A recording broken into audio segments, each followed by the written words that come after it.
வணக்கம். தந்தையின் பாட்காஸ்ட் செய்திகளை வாசிப்பது ஜெபஸ்டின். முதலில் தலைப்புச் செய்திகள். செங்கல்பட்டு மாவட்டத்தில் எலக்ட்ரோலைசர்கள் மற்றும் பசுமை ஹைட்ரஜன் உற்பத்திக்கு புதிய தொழிற்சாலை. 400 கோடி மதிப்பீட்டில் ஓமியம் நிறுவனத்துடன் முதல்வர் ஸ்டாலின் முன்னிலையில் புரிந்துணர்வு ஒப்பந்தம். முதலீட்டாளர்களை அழைப்பதற்காகவே நேரில் வந்துள்ளதாக முதலமைச்சர் பேச்சு. சென்னையில் 2 நாட்கள் நடைபெற்ற ஃபார்முலா 4 கார் பந்தயம் நிறைவடைந்தது. வெற்றி பெற்ற வீரர்களுக்கு பரிசுகள் வழங்கினார் அமைச்சர் உதயநிதி ஸ்டாலின். பல தடைகளை தாண்டி சாதனை படைத்துள்ளதாக பேட்டி. காவிரியாற்றின் குறுக்கே ராசிமணல் பகுதியில் அணை கட்ட சட்டப்பேரவையில் வலியுறுத்த வேண்டும். சேலத்தில் எதிர்க்கட்சித் தலைவர் எடப்பாடி பழனிசாமியை சந்தித்து விவசாய சங்கத்தினர் வலியுறுத்தல். விஜயின் தமிழக வெற்றிக் கழக மாநாட்டிற்கு அனுமதி வழங்குவதில் தொடர்ந்து நீடிக்கும் இழுபறி. விழுப்புரம் மாவட்ட எஸ்பி விடுமுறையில் இருப்பதால் முடிவெடுப்பதில் தாமதம் என தகவல். தமிழகம் புதுச்சேரியில் அடுத்த 6 நாட்களுக்கு ஓரிரு இடங்களில் மழை பெய்ய வாய்ப்பு. வானிலை ஆய்வு மையம் தகவல். தெலங்கானாவில் கனமழை. கள்ளக்குச்சிப்பள்ளி கிராமத்தில் ரயில் தண்டவாளம் சேதம். 20க்கும் மேற்பட்ட ரயில்களில் ஆங்காங்கே பயணிகள் தவிப்பு. ஆந்திராவில் மழை வெள்ளத்தில் உயிரிழந்தவர்கள் குடும்பத்திற்கு 5 லட்சம் ரூபாய் நிவாரணம். முதல்வர் சந்திரபாபு நாயுடு அறிவிப்பு. ஆந்திர மாநிலத்தில் பெய்து வரும் கனமழை எதிரொலி. மீட்பு பணிகளுக்காக அரக்கோணம் தேசிய பேரிடர் மீட்புப் படை விரைவு. கேரள திரைத்துறையில் எந்த ஆதிக்க குழுவும் இல்லை என நடிகர் மம்மூட்டி விளக்கம். ஹேமா கமிட்டி அறிக்கையை வரவேற்பதாகவும் சமூக வலைதள பக்கத்தில் பதிவு. ஹேமா கமிட்டி அறிக்கை குறித்து தமக்கு தெரியாது என நடிகர் ரஜினிகாந்த் பேட்டி. பாலியல் விவகாரங்களில் நீதிமன்றங்கள் மூலம் மட்டுமே நியாயம் கிடைக்கும் என்று நடிகர் அர்ஜுன் கருத்து. திருப்பதி கோயிலில் சாமி தரிசன டிக்கெட்டுடன் வரும் பக்தர்களுக்கு கூடுதலாக லட்டு பிரசாதம். தலா 50 ரூபாய் வீதம் எத்தனை வேண்டுமானாலும் பெற்றுக்கொள்ளலாம் என தேவஸ்தானம் தகவல். டிரம்பின் செயல்கள் அனைத்துமே அரசியல் ஸ்டண்ட் என கமலா ஹாரிஸ் விமர்சனம். தனது சுயநலத்திற்காக எதையும் செய்யக்கூடியவர் என்றும் குற்றச்சாட்டு. பாராலிம்பிக் மகளிர் 200 மீட்டர் ஓட்டப்பந்தயத்தில் இந்திய வீராங்கனை பிரீத்திக்கு வெண்கலப் பதக்கம். நடப்பு தொடரிலேயே 2வது பதக்கத்தை வென்று அசத்தல். பாரிஸ் பாராலிம்பிக் பேட்மிண்டன் இறுதிப் போட்டிக்கு இந்திய வீரர் நிதேஷ்குமார் தகுதி. அரையிறுதிப் போட்டியில் ஜப்பான் வீரர் ஃபுஜிகாராவை வீழ்த்தினார். இலங்கைக்கு எதிரான டெஸ்ட் தொடரை கைப்பற்றியது இங்கிலாந்து அணி. 2வது டெஸ்ட் போட்டியில் 190 ரன்கள் வித்தியாசத்தில் அபார வெற்றி. இனி விரிவான செய்திகள். அமெரிக்காவின் சான் பிரான்சிஸ்கோ நகரில் முதலமைச்சர் ஸ்டாலின் தலைமையில் நடைபெற்ற நிகழ்வில் தமிழகத்தில் 400 கோடி ரூபாய் முதலீடு செய்வதற்கான புரிந்துணர்வு ஒப்பந்தம் ஓமியம் நிறுவனத்துடன் கையெழுத்தானது. அதன்படி செங்கல்பட்டு மாவட்டத்தில் அமையவுள்ள புதிய தொழிற்சாலை மூலம் 500 பேர் வேலைவாய்ப்பு பெறுவார்கள் என அதிகாரிகள் தெரிவித்துள்ளனர். இந்த நிலையில் அடுத்த பயணமாக முதல்வர் ஸ்டாலின் இன்று சிகாகோ நகரம் செல்கிறார். முதலீட்டாளர்களை தமிழகத்திற்கு வருமாறு அழைப்பதற்காகவே நேரில் வந்துள்ளதாக அமெரிக்க வாழ் தமிழர்களிடம் முதலமைச்சர் ஸ்டாலின் நெகிழ்ச்சியுடன் தெரிவித்தார். கடந்த 3 ஆண்டுகளா அதிகமா அமெரிக்க நிறுவனங்கள் தமிழ்நாட்டுக்கு வர தொடங்கியிருக்காங்க. அவங்க எல்லாம் நேரில் அழைக்கத்தான் நான் வந்திருக்கேன். இந்திய வம்சாவளி மக்களும் தமிழ்நாட்டில் முதலீடு செய்ய அமெரிக்க நிறுவனங்களை தூண்டணும்னு உங்களை உரிமையோடு கேட்டுக்கொள்ள விரும்புகிறேன். சென்னையில் 2 நாட்கள் நடைபெற்ற ஃபார்முலா 4 கார் பந்தயம் நிறைவடைந்தது. இதில் ஹைதராபாத் அணியைச் சேர்ந்த அலிபாய் முதலிடத்தை பிடித்துள்ளார். 2வது இடத்தை அகமதாபாத் அணியைச் சேர்ந்த திவி நந்தன் மற்றும் 3வது இடத்தை பெங்களூரு அணியைச் சேர்ந்த ஜேடன் பாரியாட் ஆகியோர் பிடித்துள்ளனர். வெற்றி பெற்ற வீரர்களுக்கு தமிழக விளையாட்டுத்துறை அமைச்சர் உதயநிதி ஸ்டாலின் பரிசுகளை வழங்கினார். பல தடைகளை தாண்டி ஃபார்முலா 4 பந்தயம் வெற்றிகரமாக நடந்தது மகிழ்ச்சியை தருவதாக அவர் தெரிவித்தார். சென்னைக்கும் ரேசிங் கார் ரேசிங்கும் எப்பவுமே ஒரு நெருங்கிய தொடர்பு உண்டு. நிறைய ரேசஸ் சென்னையிலேருந்து வந்திருக்கிறாங்க. தடைகளை தாண்டி வெற்றி பெற்றால் எப்படி மகிழ்ச்சியாக இருக்குமோ அது மகிழ்ச்சி. நடிகர் விஜய் கட்சியான தமிழக வெற்றிக் கழகத்தின் முதல் மாநாட்டிற்கான அனுமதி கிடைப்பதில் தாமதம் ஏற்பட்டுள்ளது. விழுப்புரம் மாவட்டம் விக்கிரவாண்டியில் செப்டம்பர் 23ஆம் தேதி மாநாடு நடத்த திட்டமிடப்பட்டு அதற்கான ஏற்பாடுகளை தாவேகாவினர் முன்னெடுத்து வருகின்றனர். இந்நிலையில் மாவட்ட காவல்துறை கண்காணிப்பாளர் தீபக் சிவாஜ் விடுமுறையில் உள்ளதால் மாநாட்டிற்கு அனுமதி வழங்குவதில் சிக்கல் ஏற்பட்டுள்ளது. அவர் இன்று பணிக்கு திரும்ப உள்ள நிலையில் மாநாட்டுக்கு அனுமதி கிடைக்குமா என்ற எதிர்பார்ப்பு எழுந்துள்ளது. சேலத்தில் எடப்பாடி பழனிசாமியை சந்தித்த தமிழ்நாடு காவிரி விவசாய சங்கத்தினர் நடிகர் விஜய் உட்பட அனைத்து அரசியல் கட்சி தலைவர்களையும் சந்திக்க உள்ளதாக தெரிவித்துள்ளனர். காவிரி நீர் பிரச்சினை தொடர்பாக எதிர்க்கட்சித் தலைவர் எடப்பாடி பழனிசாமியை சந்தித்த பின்னர் செய்தியாளர்களிடம் பேசிய விவசாய சங்க நிர்வாகிகள் PR பாண்டியன், ஐயாக்கண்ணு ஆகியோர் காவிரி விவகாரத்தில் மத்திய அரசு தமிழ்நாடு மற்றும் கர்நாடகாவை மோதவிட்டு வேடிக்கை பார்ப்பதாக குற்றம் சாட்டினார். 2026 சட்டமன்ற தேர்தலில் அதிமுக ஒருங்கிணைந்து உறுதியாக வெற்றி பெறுவோம் என்று முன்னாள் முதல்வர் பன்னீர்செல்வம் நம்பிக்கை தெரிவித்துள்ளார். தென்காசி மாவட்டம் சங்கரன்கோவில் அருகே உள்ள நெற்கட்டும் சேவல் கிராமத்தில் சுதந்திர போராட்ட வீரர் பூலித்தேவரின் 309வது பிறந்த நாளை ஒட்டி அவரது உருவ சிலைக்கு பன்னீர்செல்வம் மாலை அணிவித்து மரியாதை செலுத்தினார். தொடர்ந்து செய்தியாளர்களை சந்தித்த அவர், தமிழகத்தில் சட்டம் ஒழுங்கு சீர்கெட்டுள்ளதாகவும் அரசு நடவடிக்கை எடுக்காவிட்டால் போராட்டம் நடத்தப்படும் என்றும் கூறினார். தேசிய பாடத்திட்டத்துடன் ஒப்பிடும்போது மாநில பாடத்திட்டத்தின் தரம் மோசமாக இருப்பதாக தமிழக ஆளுநர் RN ரவி குற்றம் சாட்டியுள்ளார். சென்னை சேத்பட்டில் பள்ளி நிகழ்ச்சி ஒன்றில் கலந்து கொண்டு பேசிய அவர், பள்ளி மாணவர்களுக்கும் நவீன தொழில்நுட்பத்தை அறிமுகப்படுத்த வேண்டும் என்றார். தாம் பல்வேறு கல்லூரிகளுக்கு சென்று மாணவர்களிடம் பேசியபோது அவர்களுக்கு AI தொழில்நுட்பம், ரொபாட்டிக்ஸ் குறித்த அறிவுத்திறன் குறைவாக இருந்ததாகவும் ஆளுநர் குறிப்பிட்டார். திமுக முப்பெரும் விழாவை ஒட்டி விருதுகள் அறிவிக்கப்பட்டுள்ளது. அதன்படி பெரியார் விருது கோவையைச் சேர்ந்த பாப்பம்மாளுக்கும், அண்ணா விருது அறந்தாங்கி மிஸ்ஸா ராமநாதனுக்கும் வழங்கப்படவுள்ளது. கலைஞர் விருது ஜெகத் ரட்சகன் MP-க்கும், பாவேந்தர் விருது கவிஞர் தமிழ்தாசனுக்கும், பேராசிரியர் விருது VP ராஜனுக்கும் வழங்கப்படும் என திமுக தலைமை அறிவித்துள்ளது. திமுக பவழ விழா ஆண்டான இந்த வருடம் செப்டம்பர் 17ஆம் தேதி முப்பெரும் விழா நடைபெறவுள்ளது.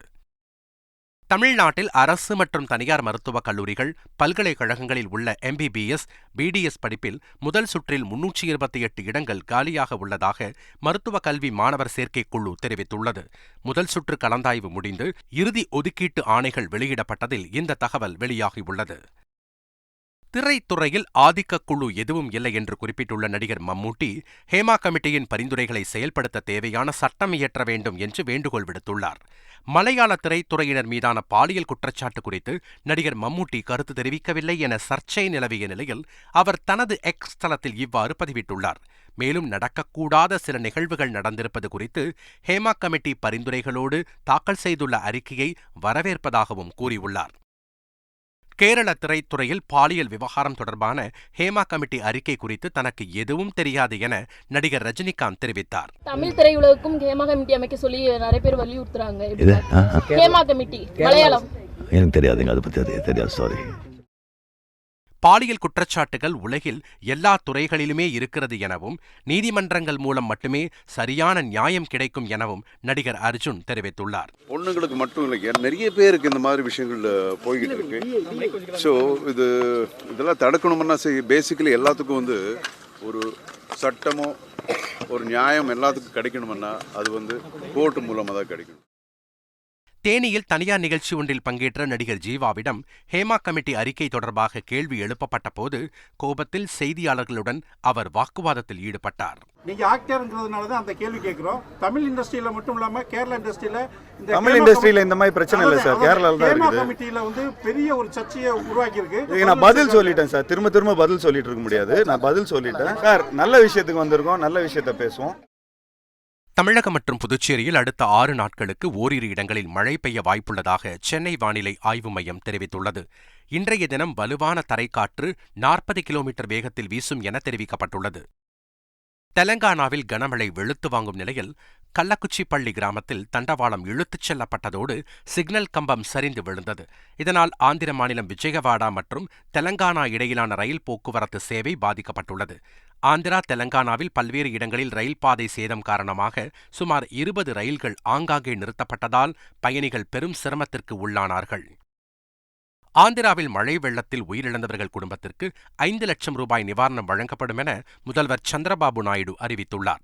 ஆந்திராவில் கடந்த 2 நாட்களாக தொடர்ச்சியாக கனமழை பெய்து வருகிறது. பல்வேறு இடங்களில் வெள்ளம் ஏற்பட்டு மக்களுடைய இயல்பு வாழ்க்கை பாதிக்கப்பட்டுள்ளது. மழை வெள்ளம் தொடர்பான விபத்து சம்பவங்களில் 10 பேர் உயிரிழந்துள்ளனர். 294 கிராமங்களில் 13,000த்திற்கும் மேற்பட்டவர்கள் பாதுகாப்பான இடங்களில் தங்க வைக்கப்பட்டுள்ளனர். ஆந்திர மாநிலத்தில் கனமழை பெய்து வரும் நிலையில் மீட்புப் பணிகளுக்காக அரக்கோணத்திலிருந்து தேசிய பேரிடர் மீட்புப் படையினர் விரைந்துள்ளனர். ஆந்திர மாநிலம் சார்பில் கோரிக்கை விடுக்கப்பட்டதை ஏற்று தக்கோலத்திலிருந்து விஜயவாடாவிற்கு 30 பேர் கொண்ட 2 தேசிய பேரிடர் மீட்புப் படை குழுவினர் அனுப்பி வைக்கப்பட்டனர். திருப்பதி ஏழுமலையான் கோயிலில் தரிசன டிக்கெட்டுடன் வரும் பக்தர்களுக்கு கூடுதல் லட்டு தேவைப்பட்டால் தலா 50 ரூபாய் கட்டணத்தில் எத்தனை வேண்டுமானாலும் பெற்றுக்கொள்ளலாம் என அறிவிக்கப்பட்டுள்ளது. அதே சமயம் சாமி கும்பிடாமல் லட்டு மட்டுமே கேட்கும் பக்தர்களுக்கு ஆதார் அடிப்படையில் 2 லட்டு மட்டுமே வழங்கப்படும். இந்த தகவலை திருமலையில் செய்தியாளர்களை சந்தித்த தேவஸ்தான நிர்வாக அதிகாரி ஷியாமலா ராவ் தெரிவித்தார். ட்ரம்பின் செயல்கள் அனைத்துமே ஒரு அரசியல் ஸ்டண்ட் என கமலா ஹாரிஸ் விமர்சித்துள்ளார். போரில் உயிர் நீத்த வீரர்கள் அடக்கம் செய்யப்பட்டுள்ள ஆர்லிங்டன் தேசிய கல்லறைக்கு சமீபத்தில் சென்ற ட்ரம்ப் மாலை அணிவித்து மரியாதை செலுத்தினார். அங்கு தேர்தல் பிரச்சாரமும் செய்தார். அவருடன் வந்த அவரது ஊழியர்கள் போட்டோ மற்றும் வீடியோ எடுத்தனர். தேர்தல் பிரச்சாரம் செய்வதற்கு பயன்படுத்தும் நோக்கத்தில் நிகழ்ந்த இந்த செயல் பெரும் விமர்சனத்தை ஏற்படுத்தியது. இது தொடர்பாக துணை அதிபரும் ஜனநாயக கட்சியின் அதிபர் வேட்பாளருமான கமலா ஹாரிஸ் ட்ரம்ப் மீது கடுமையான விமர்சனத்தை முன்வைத்துள்ளார். அதில் ட்ரம்ப் புனித பூமியை அரசியலாக்குவதாகவும் அவர் செயல் எல்லாமே ஒரு அரசியல் ஸ்டண்ட் தான் என குறிப்பிட்டுள்ளார். தனது சுயநலத்திற்காக ட்ரம்ப் எதையும் செய்யக்கூடியவர் என்றும் குற்றம் சாட்டியுள்ளார். அமெரிக்க ஓபன் டென்னிஸ் தொடரின் கலப்பு இரட்டையர் பிரிவு காலிறுதி சுற்றுக்கு இந்தியாவின் ரோஹன் போபண்ணா ஆல்திலா இணை முன்னேறியது. காலிறுதிக்கு முந்தைய சுற்றில் ஆஸ்திரேலியாவின் ஜான் பிரேஸ் செக் குடியரசின் செனியகோவா இணையுடன் மோதி போபண்ணா ஆல்திலா ஜோடி வெற்றி பெற்றது. வருகிற 3ஆம் தேதி காலிறுதி சுற்று போட்டி நடக்கிறது. பாரிஸ் பாராலிம்பிக் மகளிர் 200 மீட்டர் ஓட்டப்பந்தயத்தில் இந்திய வீராங்கனை பிரீத்தி பால் வெண்கலப் பதக்கம் வென்று அசத்தியுள்ளார்.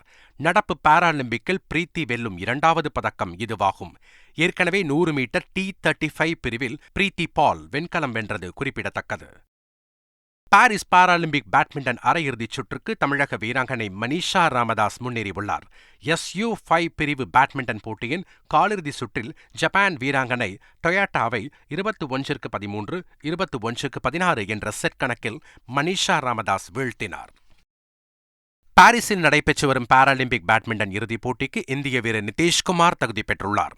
ஆடவர் SL3 பிரிவு பேட்மிண்டன் அரையிறுதிப் போட்டியில் ஜப்பான் வீரர் ஃபுஜிகாராவை 21-16, 21-12 என்ற செட் கணக்கில் நிதேஷ்குமார் வெற்றி பெற்றார். இலங்கைக்கு எதிரான டெஸ்ட் தொடரை இங்கிலாந்து அணி கைப்பற்றியுள்ளது. லண்டன் லார்ட்ஸ் மைதானத்தில் நடைபெற்ற 2வது டெஸ்ட் போட்டியில் 483 ரன்கள் என்ற இமாலய இலக்கை நோக்கி ஆடிய இலங்கை 292 ரன்களுக்கு ஆல் அவுட் ஆனது. 190 ரன்கள் வித்தியாசத்தில் அபார வெற்றி பெற்ற இங்கிலாந்து 3 போட்டிகள் கொண்ட தொடரை 2-0 என்ற கணக்கில் வென்றது. மீண்டும் தலைப்புச் செய்திகள். செங்கல்பட்டு மாவட்டத்தில் எலக்ட்ரோலைசர்கள் மற்றும் பசுமை ஹைட்ரஜன் உற்பத்திக்கு புதிய தொழிற்சாலை. 400 கோடி மதிப்பீட்டில் ஓமியம் நிறுவனத்துடன் முதல்வர் ஸ்டாலின் முன்னிலையில் புரிந்துணர்வு ஒப்பந்தம்.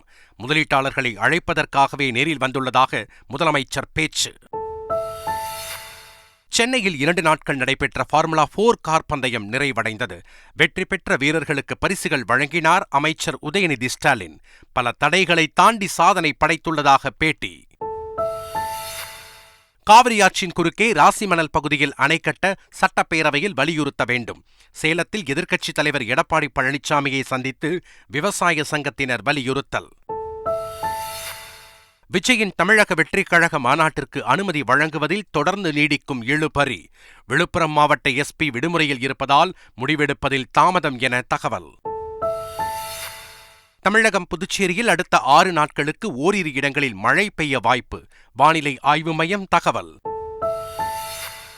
தெலங்கானாவில் கனமழை. கள்ளக்குச்சிப்பள்ளி கிராமத்தில் ரயில் தண்டவாளம் சேதம். 20க்கும் மேற்பட்ட ரயில்களில் ஆங்காங்கே பயணிகள் தவிப்பு. ஆந்திராவில் மழை வெள்ளத்தில் உயிரிழந்தவர்கள் குடும்பத்திற்கு 5 லட்சம் ரூபாய் நிவாரணம். முதல்வர் சந்திரபாபு நாயுடு அறிவிப்பு. ஆந்திர மாநிலத்தில் பெய்து வரும் கனமழை எதிரொலி. மீட்பு பணிகளுக்காக அரக்கோணம் தேசிய பேரிடர் மீட்புப் படை விரைவு. கேரள திரைத்துறையில் எந்த ஆதிக்க குழுவும் இல்லை என நடிகர் மம்மூட்டி விளக்கம். ஹேமா கமிட்டி அறிக்கையை வரவேற்பதாகவும் சமூக வலைதள பக்கத்தில் பதிவு. ஹேமா கமிட்டி அறிக்கை குறித்து தமக்கு தெரியாது என நடிகர் ரஜினிகாந்த் பேட்டி. பாலியல் விவகாரங்களில் நீதிமன்றங்கள் மூலம் மட்டுமே நியாயம் கிடைக்கும் என்று நடிகர் அர்ஜுன் கருத்து. திருப்பதி கோயிலில் சாமி தரிசன டிக்கெட்டுடன் வரும் பக்தர்களுக்கு கூடுதலாக லட்டு பிரசாதம். தலா 50 ரூபாய் வீதம் எத்தனை வேண்டுமானாலும் பெற்றுக்கொள்ளலாம் என தேவஸ்தானம் தகவல். ட்ரம்பின் செயல்கள் அனைத்துமே அரசியல் ஸ்டண்ட் என கமலா ஹாரிஸ் விமர்சனம். தனது சுயநலத்திற்காக எதையும் செய்யக்கூடியவர் என்றும் குற்றச்சாட்டு. பாராலிம்பிக் மகளிர் 200 மீட்டர் ஓட்டப்பந்தயத்தில் இந்திய வீராங்கனை பிரீத்திக்கு வெண்கலப் பதக்கம். நடப்பு தொடரிலேயே 2வது பதக்கத்தை வென்று அசத்தல். பாரிஸ் பாராலிம்பிக் பேட்மிண்டன் இறுதிப் போட்டிக்கு இந்திய வீரர் நிதேஷ்குமார் தகுதி. அரையிறுதிப் போட்டியில் ஜப்பான் வீரர் ஃபுஜிகாராவை வீழ்த்தினார். இலங்கைக்கு எதிரான டெஸ்ட் தொடரை கைப்பற்றியது இங்கிலாந்து அணி. 2வது டெஸ்ட் போட்டியில் 190 ரன்கள் வித்தியாசத்தில் அபார வெற்றி.